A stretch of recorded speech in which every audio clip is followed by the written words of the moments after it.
Pretty et bienvenue sur ma chaîne. Alors aujourd'hui on se retrouve pour une nouvelle vidéo DIY, comment réaliser une robe smoke avec en bonus les manches bouffantes.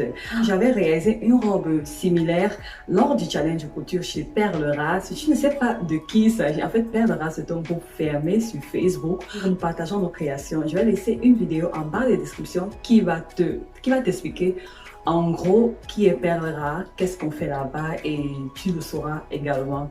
J'avais réalisé cette robe lors d'un challenge couture. La voici, la robe, mais en réalité, c'est ce modèle que je voulais réaliser. C'est vraiment similaire parce que si vous regardez bien sur la robe, la découpe commence jusqu'ici.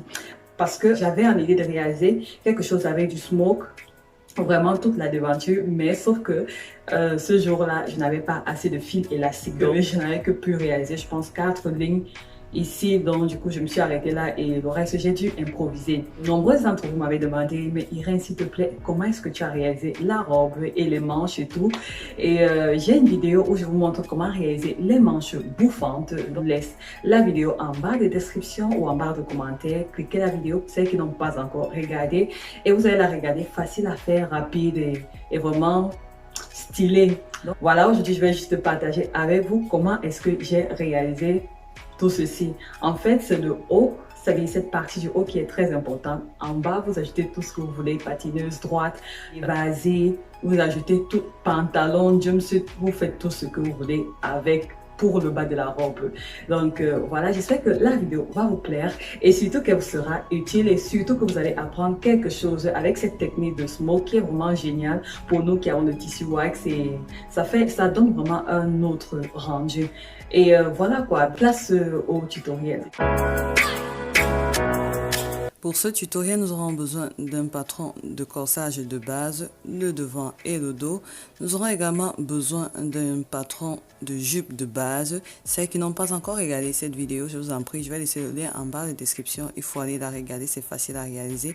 Et d'un patron de manche de base. Je laisserai toutes les vidéos en bas de description. Donc, il faut prendre le patron du corsage de base, la partie de devant et délimiter où est-ce qu'on veut que notre découpe s'arrête. Donc ici, je conseille de remonter au niveau de la vraie taille sur le patron, de remonter de 2 à 3 cm. Ce que j'avais fait, j'étais remonté de 3 cm. Donc je vais rassembler les deux patrons comme ceci, le devant et le dos. Et je vais plier comme ceci pour avoir la même longueur. Donc je plie comme ceci et en fait, là maintenant, je vais juste déterminer la profondeur de mon ouverture. Ici, ça dépendra de tout un chacun. Je peux encore aller plus profond, ça dépend de tout un chacun, mais je conseille de prendre juste au niveau de la manchure, de la diviser en 2 ou par 3 et choisir le niveau qui nous convient. Moi, j'avais divisé par 2 et à ce niveau, c'est un peu haut, mais c'est pas trop plongeant en fait. Donc ici, vraiment, ça dépendra de tout un chacun. Donc, je plie ainsi. Et c'est bon. Donc, je vais séparer les deux patrons de cette manière. Et je vais prendre un autre papier où je vais redessiner tout le patron au propre, rajouter les valeurs de couture et tout. Donc, voilà. Ici, c'est le patron de dos et là, c'est le patron de devant. Je vous explique comment est-ce que j'ai fait. Pour le patron de dos, j'ai juste redessiné comme vous voyez en image et j'ai remis les pinces. Pour mettre les pinces, je me suis servi d'une épingle que j'ai piquée. Et ça m'a permis de pouvoir voir les points sur le papier et redessiner la pince en fait. C'est ce que j'ai fait, c'est comme ça que je fais tout pour les patrons. Et redessiner le tout, voilà ce que ça donne. Et là-bas, je vais rajouter la fermeture plus tard, c'est-à-dire les centimètres pour la fermeture. Et je rajouterai également les valeurs de couture. Pour le devant, j'ai rajouté sur le devant 15 cm de plus. Vraiment 10 à 15 cm, mais c'est mieux 15 cm ou encore plus pour être sûr qu'on va bien rentrer à l'intérieur parce que avec l'élasticité, ça va diminuer. Donc 15 cm et à partir de là, je vais tracer un trait comme ça. C'est à partir de ce trait que je vais donc dessiner le patron proprement dit. Je ne prends pas en compte la pince de taille parce qu'on n'en aura pas besoin. Et là, j'ai rajouté toutes les valeurs de couture normalement le patron il est prêt. Mais au niveau du dos, vous pouvez laisser comme ça, sauf que moi, j'ai pas laissé comme ça. J'ai supprimé cette pince. C'est pas obligatoire. J'ai trouvé que ça donnait un meilleur rendu. Ce que j'ai fait, j'ai juste prolonger cette ligne et c'était tout. Donc, je vais couper tout ça. Je vais éliminer complètement la pince et ce sera bon.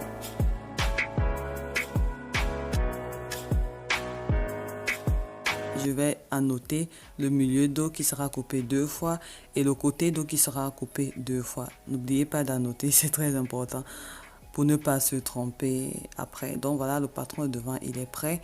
Ensuite, pour la manche, c'est un peu le même principe que le patron de devant.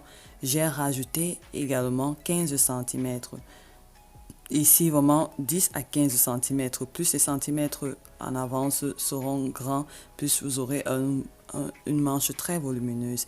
Ici, j'ai pas pris en compte la courbe de devant parce que bon, je ne devrais pas la monter normalement.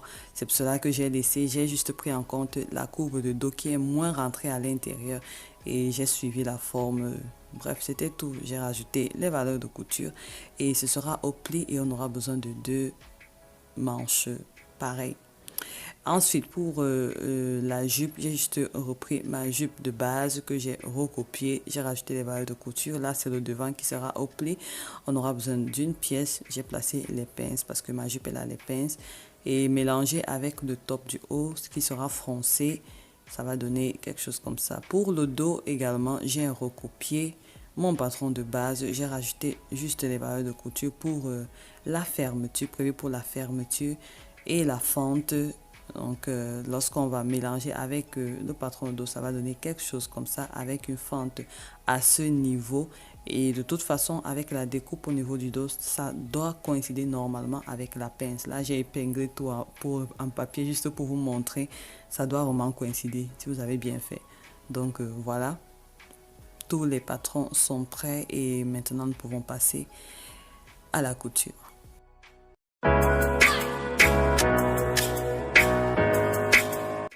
J'ai déjà coupé les pièces. Là, j'aurai besoin de 2 pièces également là. Et celui-ci est au pli. Donc, juste une pièce pour le devant. Ensuite, je vais prendre la partie dos. Et je vais faire endroit contre endroit. Vraiment ici, faire en sorte de ne pas s'embrouiller. Donc, endroit contre endroit, je vais épingler et je vais passer à la couture à 1 cm du bord. Voilà, c'est déjà cousu, c'est déjà fait et j'ai passé à la sujeteuse sur ces parties que je montre en vidéo et cette partie est réservée pour la fermeture. C'est bon et je vais réserver.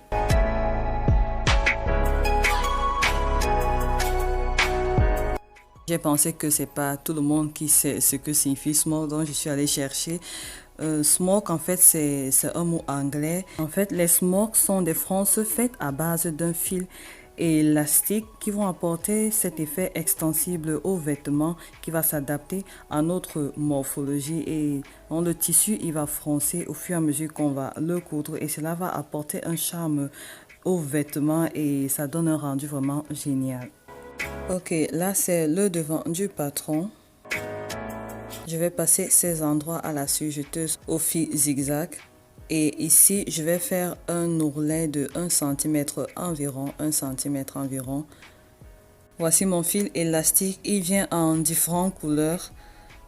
Donc, ça, chacun son choix. Moi, j'ai pris la couleur noire. Ce que je vais faire, je vais prendre ma canette et je vais l'enrouler de cette manière. Ne pas trop serrer, ne pas trop relâcher, mais vraiment enrouler jusqu'à un niveau raisonnable. Et je vais l'enfiler normalement comme on a l'habitude de faire. Comme nous avons des machines à coudre différentes, ce que j'ai fait, vous voyez, lorsque tu veux faire des fronces sur un vêtement avec la machine, c'est cette tension que j'ai utilisée pour réaliser ceci. Et comme ça va bien gérer l'élasticité. Voilà, j'ai passé tous ces endroits à la sujeteuse et ici j'ai déjà fait mon ourlet. Sur les côtés également, j'ai passé à la sujeteuse ou au fil zigzag, comme vous voulez. Donc, le principe consiste à réaliser des coutures parallèles. Donc, vraiment de façon parallèle. Tu vas juste imaginer des lignes ou les tracer. Donc, vous allez juste faire 1 cm de distance. Vraiment là, ça ne se voit pas. Je vais coudre 1 cm de distance des lignes parallèles comme ceci. Je m'arrête là où je veux m'arrêter. Moi, je voulais que toute ma devanture soit froncée. C'est pour ça que je vais devoir faire tout ceci. Mais sinon, vous pouvez faire 5 lignes, 10 lignes. Ça dépendra de tout un chacun. Et ici, je conseille d'abord de faire un test sur un petit bout de tissu pour voir comment ça fonctionne. Même si vous êtes expert ou alors que vous êtes nouvelle dans la chose, faites d'abord un petit test de 2 ou 3 lignes. Et comme ça, vous voyez si la tension elle est bonne, si les fronces sont bonnes et tout. Et maintenant, vous pouvez vous attaquer à la création proprement dite. Là, c'est déjà mon tissu. Je vais le placer. Je vais utiliser le pied de biche. C'est avec ça que je me sers. Donc, je vais tout doucement. Et ça se fronce naturellement. Les premières fronces ne sont généralement pas visibles, pas de panique. Continuez à coudre, c'est au fur et à mesure, je pense à la 4e, 5e fois que vraiment ça commence à réapparaître, à se resserrer vraiment.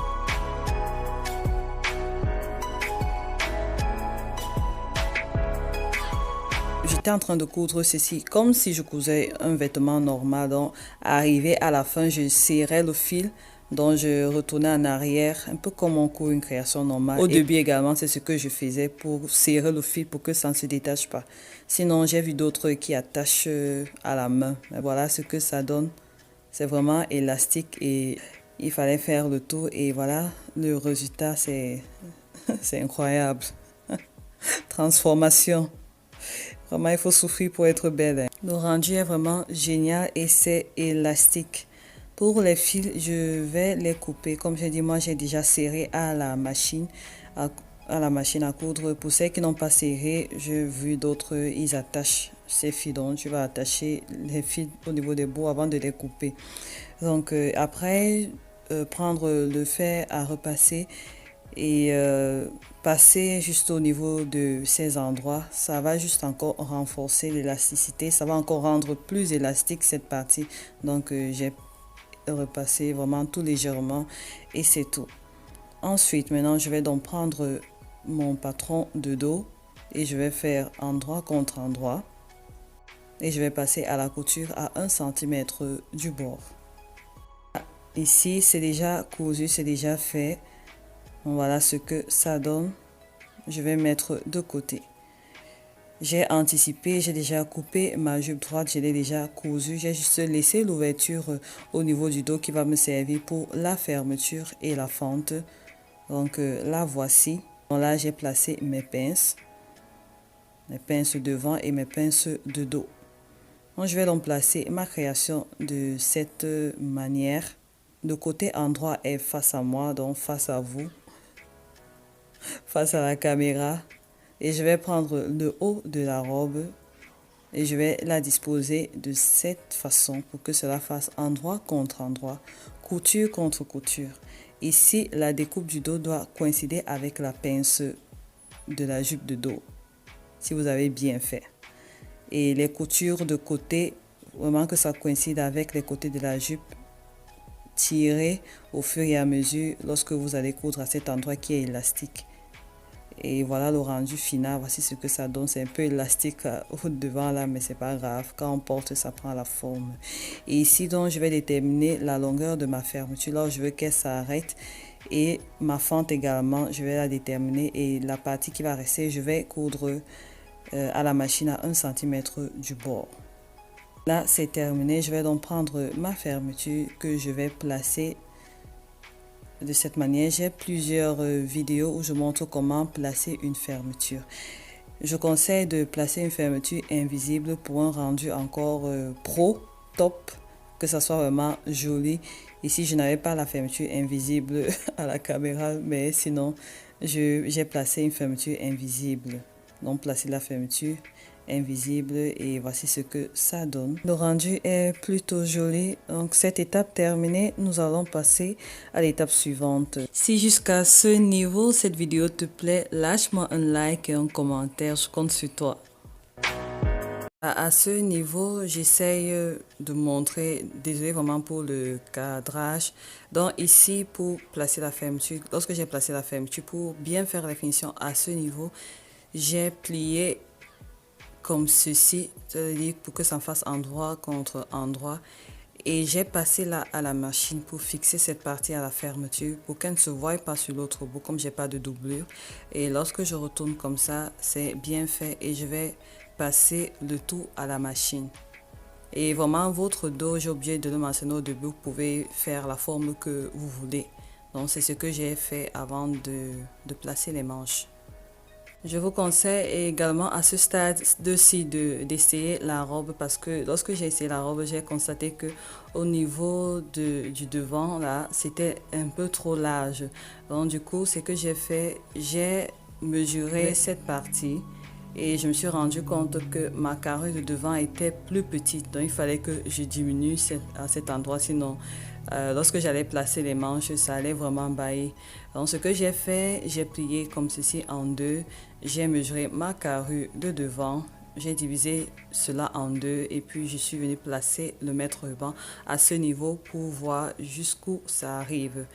Et lorsque j'ai trouvé le point, j'ai épinglé comme ceci. Et comme ça, j'avais la valeur qui était en trop et qu'il fallait que je m'en débarrasse, que j'enlève. Donc, c'est ce que j'ai fait les deux côtés. Et j'avais un surplus, je pense, de 2 à 3 cm de chaque côté. C'était vraiment beaucoup. Donc, je vais enlever plus tard. Là, je suis encore en train de revérifier si c'est bon.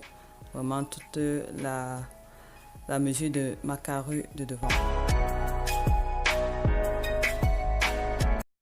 Voilà notre manche qui a été coupée. La manche peut être longue ou courte, ça dépendra de tout un chacun. Et ici, c'est l'espace en plus prévu pour que j'ai des fronces volumineuses. J'ai dit de 10 à 15 cm, ça dépendra de tout un chacun. Donc ici, je vais passer au fil zigzag ou à la surjeteuse, ces endroits que je montre en vidéo.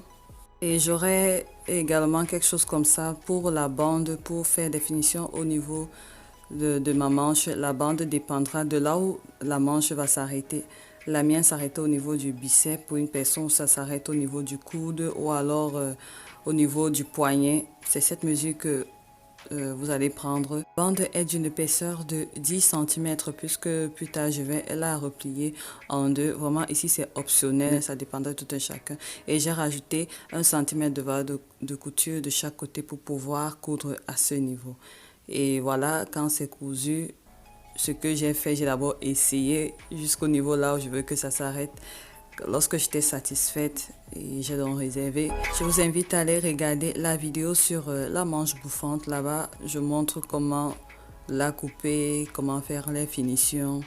Le principe est le même. Dans cette vidéo, je voulais juste mettre l'accent sur comment la monter sur ce style de vêtement. Donc, n'hésitez pas à aller regarder la vidéo. Je vais laisser tous les liens en barre de commentaires ou en barre de description. Je fais donc endroit contre endroit, bref, je relie la manche, je vais passer à la couture à ce niveau et je vais faire les fronces ici. Voilà, c'est fait, les fronces au niveau du bas de la manche. J'ai passé les fronces à la main, vous pouvez faire à la machine à coudre et je vais donc prendre cette partie. Je fais en sorte que cela soit endroit contre endroit, couture contre couture. Je me permets de le faire parce que j'ai déjà essayé sur mon bras et ça suffisait bien. Donc, et là, je vais donc épingler tout en repartissant les fronces tout autour. Vraiment, tout ceci, je le montre dans la vidéo de la manche. Allez-y, regardez. Ma manche déjà prête. Donc, mes finitions sont déjà terminées sur la manche. Je vais prendre donc ma création comme ceci. J'ai déjà délimité la partie que je vais enlever. Je ne vais pas l'enlever tout de suite. Je vais d'abord placer ma manche et ensuite, je vais couper le surplus. Donc, je fais endroit contre endroit, couture contre couture. En fait, ici, on va juste poser la manche comme on a l'habitude de le faire. C'est juste qu'elle va s'arrêter là où elle va s'arrêter. Parce qu'on n'a pas toute la manche complète. Donc, je vais épingler comme sur l'image. J'épingle juste et j'ai prévu 1,5 cm lorsque je suis en train de pingler, c'est à 1,5 cm que va passer ma couture. Et ici, je me sers de là où j'ai épinglé le surplus. C'est à partir de là que je vais épingler, tout en me rassurant que je vais laisser les valeurs de couture de la manche, au niveau de la manche, parce qu'on doit faire un ourlet plus tard. Ici, ça sera dans le cas où vous avez aussi un surplus de tissu au niveau de la devanture, comme j'ai expliqué. Si ce n'est pas le cas, vous allez juste piquer normalement et coudre sans problème. Donc là, je vais passer ceci à la machine et après, je vais couper le reste. C'est fait, j'ai déjà cousu, j'ai essayé, j'étais satisfaite. Et là, maintenant, je peux couper. Ici, je conseille de coudre d'abord à la main au cas où on n'est pas sûr. Lorsque j'ai terminé, j'ai passé au fil zigzag. Donc voilà ce que je disais, le surplus de l'ourlet, ça va se plier naturellement parce que ici, je plie comme ceci et je vais passer à la machine, c'est-à-dire je vais coudre à 0,5 cm du bord. Et cet espace va me permettre de placer mon élastique. C'est pour ça que j'insiste de laisser au moins 1,5 cm de marge couture. Donc je vais coudre là à 0,5 cm partout, tout en laissant des ouvertures au bout pour passer l'élastique. Ici, je vais utiliser un petit élastique, les élastiques blancs, les petits là. J'ai avec mon épingle à nourrice. Pour connaître la valeur de mon élastique, j'ai fait le tour de mon emmanchure avec l'élastique et j'ai coupé en deux. Et chaque moitié me servira pour la manche. Mais en fait, ici, je conseille de placer l'élastique à la manche et d'essayer tout en tirant parce que j'ai constaté que cet élastique se tirait vraiment beaucoup. C'était vraiment élastique. Il faudrait que la manche tienne bien à ce niveau pour que vous puissiez la manipuler comme vous voulez sans qu'elle ne tombe lorsque vous portez. Donc c'est très important. Et après, j'ai juste fermé au fil les parties. C'est parti quoi. J'ai passé au fil et j'ai coupé le reste et c'était bon. Ensuite, il faudra répéter le même processus pour l'autre côté. Donc voilà, ça tient bien. J'étais moi-même épatée du résultat. Les filles, essayez-moi ce modèle. Regardez le dos. Regardez comment le dos dose. Essayez-moi ce modèle. Je compte sur vous. Donc voilà ce que ça donne. Et les manches qui sont versatiles, tu peux les utiliser comme ceci pour changer de look, vraiment pour les petites soirées ou bien rendez-vous avec ton mari. Ou alors tu peux au bureau, mais vraiment boss girl. Admirez la manche bouffante là. Elle est bouffe. Bon, fini les bavardages. C'était ma première fois de réaliser quelque chose avec du smoke. J'espère que vous allez aussi tester l'expérience. Et vraiment, il faut toucher à tout. N'hésitez pas à expérimenter, à vous dépasser. C'est ça le but. Il faut toujours aller un peu plus que ce qu'on croit qu'on peut faire. C'est très important. La prochaine vidéo, je vais vous montrer comment réaliser le patron du déco princesse, mais cette fois-ci avec la pince au niveau de la manchure. Il y a déjà une vidéo en ligne avec la déco princesse à combinaison avec la pince bretelle. Je vais laisser la vidéo là. N'hésite pas à cliquer. Et la vidéo de la manche bouffante également. N'hésite pas à cliquer. Et voilà, je vous donne rendez-vous pour la prochaine vidéo. D'ici là, restez en santé, restez en paix, restez créatifs et surtout que Dieu vous bénisse. Bisous. Bye bye.